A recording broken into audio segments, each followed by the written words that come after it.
Bismillahirrahmanirrahim. Assalamualaikum warahmatullahi wabarakatuh. Innal hamdalillah nahmaduhu wa nasta'inuhu wa nastaghfiruh wa na'udzu billahi min syururi anfusina wa min sayyiati a'malina. May yahdihillahu fala mudhillalah wa man yudlil fala hadiyalah. Asyhadu an la ilaha illallah wahdahu la syarikalah wa asyhadu anna Muhammadan abduhu wa rasuluh. Ya ayyuhalladzina amanu taqullaha haqqa tuqatih wa la tamutunna illa wa antum muslimun. Ya ayuhan nasu taqu rabbakumul ladzi khalaqakum min nafsin wahidah wa khalaqa minha zawjaha wa batha minhuma rijalan katsiran wa nisaa'a wattaqullaha alladzi tasaaluna bihi wal arham innallaha kana 'alaikum raqiba. Ya ayyuhalladzina amanu taqullaha wa qulu qawlan sadida yuslih lakum a'malakum wa yaghfir lakum dhunubakum wa may yuti'illaha wa rasulahu faqad faza fawzan 'azima. Amma ba'd, fa inna asdaqal kalam kalamullah wa khairal hadi hadi Muhammadin sallallahu alaihi wasallam wa syarrul umuri muhdatsatuha wa kullu muhdatsatin bid'ah wa kullu bid'atin dhalalah wa kullu dhalalatin finnar. Jamaah Jumat a'azzani wa iyyakum rahimani wa rahimakumullah. Alhamdulillah, kembali kita bersyukur dan memuji Allah Azza wa Jal pada hari yang berbahagia ini, di waktu yang mulia ini, kita semuanya dapat hadir memenuhi seruan Allah Subhanahu wa Ta'ala dalam rangka menghinakan diri kita selaku makhluk yang berakal, tunduk, ruku, sujud hanya kepadanya. Lalu kemudian salam dan salawat tak lupa kita curahkan kepada baginda Rasulullah sallallahu alaihi wasallam beserta keluarga beliau, sahabat-sahabat beliau, dan semua kita semua termasuk orang-orang yang senantiasa istiqamah di dalam mengikuti dan menghidupkan tuntunannya hingga hembusan nafas kita yang terakhir. Jemaah yang berbahagia, nikmat dan azab kubur adalah sesuatu yang tidak dapat diinrah, sesuatu yang irrasional, karena tak seorang pun di antara kita yang pernah melihat secara langsung, mendengar, apatah lagi merasakan yang namanya azab kubur tersebut. Oleh karena itu, kita harus kembali kepada sumber yang valid, yaitu Al-Quran dan Sunnah Rasulullah sallallahu alaihi wasallam. Apakah benar ataukah hanya bohong belaka terkait dengan nikmat dan azab kubur itu? Maka mari kita dengarkan firman Allah Subhanahu wa Ta'ala dalam surah Al-Baqarah. Allah Azza wa Jalla berfirman, ba'da a'udzu billahi minasyaitonir rajim, wa la taqulu liman yuqtalu fi sabilillahi amwat bal ahya'u walakin la tash'urun. Artinya, dan janganlah kalian mengatakan bahwa orang yang mati di jalan Allah Subhanahu wa Ta'ala itu mati begitu saja, akan tetapi mereka itu hidup namun kalian tidaklah mengetahuinya, namun kalian tidaklah memahaminya.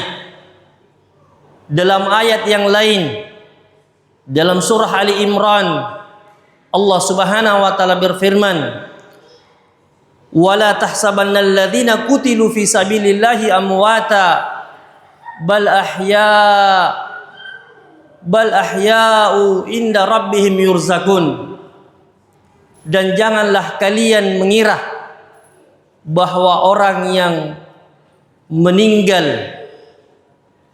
di jalan Allah Subhanahu wa taala itu mati begitu saja, akan tetapi mereka itu ahya'un 'inda rabbihim yurzakun.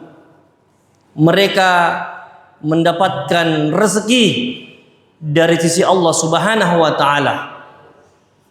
Ini terkait dengan nikmat kubur. Artinya orang yang meninggal di jalan Allah Subhanahu wa taala, bagaimanapun jalannya, sepanjang ia mati di atas agama Allah Subhanahu wa taala, meninggal di jalan yang diridhai oleh Allah Azza wa Jal, maka ia akan mendapatkan rezeki dari Allah Subhanahu wa taala.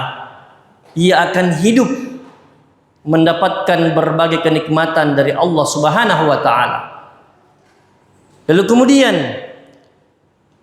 terkait dengan azab kubur, maka Allah Subhanahu wa taala berfirman, di mana ulama kita membawakan dalil ini sebagai penguat bahwa betul adanya yang namanya azab kubur. Ayatnya yang berbunyi dalam surah Al-Mu'min, Ba'da'udzu billahi minasyaitonir rajim, wa haqa bi ali fir'aun su'ul azab an-naru yu'raduna 'alaiha guduwan wa 'ashiyya, yang artinya, dan Fir'aun bersama dengan bala tentaranya, mereka akan diliputi oleh azab yang pedih, dan setiap pagi dan petang hari akan diperlihatkan kepadanya. Apa yang diperlihatkan kepadanya? An-naru yu'raduna 'alaiha, yaitu api neraka, di mana ulama kita mengatakan bahwa apa yang diperlihatkan merupakan azab di dalam kuburnya. Maka orang yang semisal dengan Fir'aun, yang mati modelnya bersama dengan Fir'aun, maka niscaya ia akan merasakan yang namanya azab kubur tersebut. Namun jamaah yang berbahagia, ada hal yang menarik. Sekalipun kita harus yakini bahwasanya ada nikmat dan azab kubur, terkhusus azab kubur, namun Allah Subhanahu wa taala itu menyembunyikan, tidak pernah memperlihatkan, tidak pernah mempertontonkan, tidak pernah memperdengarkan kepada kita yang masih hidup terkait dengan azab kubur itu. Di antara hikmahnya adalah ulama kita mengatakan, yang pertama, agar orang yang dicabut nyawanya ditutupi aibnya oleh Allah Subhanahu wa taala dan ditutupi aib keluarganya. Bisa kita bayangkan jamaah yang berbahagia, tatkala ada orang yang selama ini kita kenal baik, memberikan bantuan, menolong orang yang membutuhkan, namun tatkala dia meninggal dunia langsung diberikan azab, maka tentunya akan menghinakan dirinya dan menghinakan keluarganya. Maka alhamdulillah, dengan rahmat dan kasih sayang Allah Subhanahu wa taala, azab kubur tersebut tidaklah dinampakkan. Lalu kemudian yang kedua, hikmah dari tidak dinampakkannya azab kubur adalah agar kita dengan yang lainnya, agar kita mau menguburkan, mau memakamkan orang yang meninggal dunia. Disebutkan dalam riwayat Imam Muslim, baginda Rasulullah sallallahu alaihi wasallam bersabda, "Laula alla tadafanu la da'autu Allah an yusmi'akum min azabil qabr." Sekiranya kalian tidak saling menguburkan, tidak saling memakamkan, niscaya kata baginda Rasulullah, saya akan berdoa kepada Allah agar kalian diperdengarkan yang namanya azab kubur. Dan alhamdulillah, lagi-lagi karena rahmat dan kasih Allah Subhanahu wa taala, kita tidak mendengarkannya. Sekiranya kakek nenek kita, orang tua kita, ayah bunda kita, anak-anak kita meninggal begitu saja tanpa dikuburkan, niscaya kita akan mendengarkan bagaimana dahsyatnya, bagaimana hebatnya yang namanya azab kubur itu. Maka sekali lagi bersyukurlah kepada Allah Subhanahu wa taala. Lalu kemudian yang terakhir adalah sebagai ujian keimanan bagi kita yang hidup ini terkait dengan azab kubur itu. Ujian keimanan. Apakah kita mengimani yang namanya perkara yang gaib, ataukah kita menolaknya mentah-mentah? Disebutkan dalam riwayat Imam Bukhari bahwa suatu ketika Nabi sallallahu alaihi wasallam itu berjalan dan melewati dua buah kuburan. Kemudian Nabi sallallahu alaihi wasallam mendengar bahwa penghuni kuburan ini sedang disiksa. Karena dalam hadis itu dikatakan marran Nabi sallallahu alaihi wasallam ala qabrain. Kemudian dikatakan innahuma yu'adzaban. Kedua penghuni kuburan ini sedang disiksa. Wa ma yu'adzabani fi kabir. Tetapi kedua penghuni kuburan ini tidaklah disiksa karena dosa yang besar. Perkara dosa yang kecil, dosa yang ringan, tetapi akibatnya adalah disiksa. Wa iyadu billah. Lalu kemudian kaum muslimin, a'azzani wa iyyakum rahimani wa rahimakumullah, yang pertama kata Nabi, karena tidak berlindung, tidak menutup dari penglihatan manusia ketika ia buang air kecil.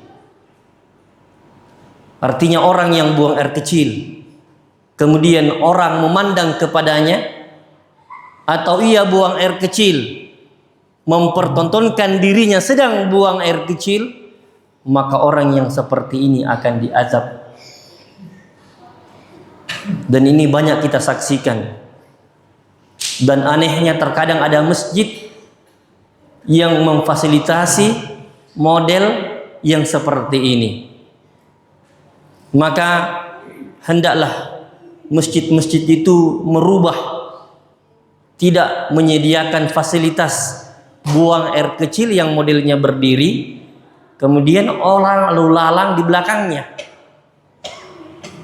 Karena kenapa? Tentunya orang yang melewatinya pasti melihatnya sedang buang air kecil. Padahal dalam hadis ini dikatakan orang yang seperti ini disiksa oleh Allah Subhanahu wa taala. Dalam riwayat yang lain dikatakan bahwa orang yang buang air kecil tidak bersih caranya. Jadi tidak berlindung diri, kemudian juga tidak bersih. Iya, habis buang air kecil langsung ditutup. Lalu kemudian yang terakhir atau orang yang kedua dalam hadis ini disebutkan adalah seseorang yang senantiasa mengadu domba antara satu dengan yang lainnya. maka orang yang seperti ini adalah orang yang akan disiksa pada hari kiamat kelak, nanti di kuburnya. Artinya hadis ini memberikan pelajaran bahwa ada azab kubur. Barakallahu li wa lakum fil Qur'anil Karim wa nafa'ani bima fihi minal ayati wa dzikril hakim. Innahu huwas samiul alim.